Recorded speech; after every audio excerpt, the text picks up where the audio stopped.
ټولنه پهله خو زه تاسو انتهایی مشکور یم چې تاسو ما ته او کورینې ته دې پارټۍ ته عزت ورکړ.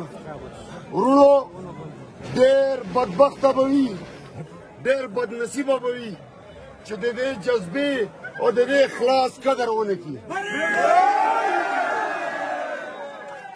ورونو نن یقینا خبره ده اما والا لیډ 25 پولنګ سټیشن یا پاتې وو، اما والا لیډ 27,000 نه پاسه وو.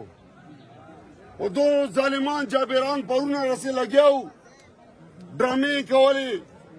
سبایي 8 بجو پورې خو سلو رزلټ راتلی، خو صحیح وي چې موږ سره کومې رزلټ راغلی وي هغې سره میچ خوړل. هغې نه بعد ګیم شروع کړ.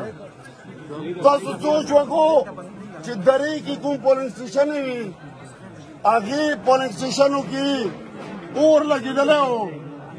امجد پورا درې کې 200 ووټ نشي اخیستی. هلته څلورو پولنګ سټیشنو کې امجد 1950 1600 1800 دا چې دا ووټ اخیستی و. کمال یې کړی و. لکه څرنګې الله جل شانه هر ظالم جبر ته یو موسی پیدا کړی ده، ابراهیم علیه السلام یې پیدا کړی ده، یوسف علیه السلام یې پیدا کړی ده. همدغه شانې الحمدلله د بلوچستان نه راغلي بوکیان دو ته الحمدلله پرونه رسې تاسو کوم تکلیف وکړ او په روډ باندې مو دا ریس تېره کړه. یقینا خبره ده ورونو که تاسو دا جذبه نه وای او تاسو به روډونو راوتلي نه وای نو د دونه مو 2018 الیکشن هم ګټلی و او دا به هم خدا نه خواسته همدغه شانې وای. خو بهرحال 25 پولنګ سټیشنې پاتې دي، هغه الحمدلله د مو سټرانګ ایریې دي.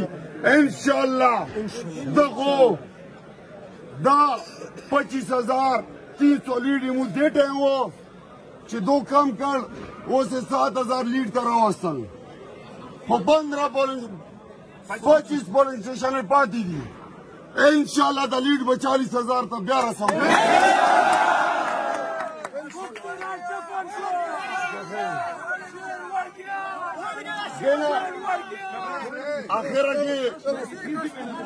اخره کې ورونو تاسو جذبې مینې محبت ته سلام پیش کوم. هر ورکر قربانۍ ته سلام کوم، ځکه چې که ورکر نه وای بیا به موږ هم نه وای انشاءالله. او دا یاد ولرو ما ته به د چا په وستې نه رسو، زه هم ورکر یم الحمدلله.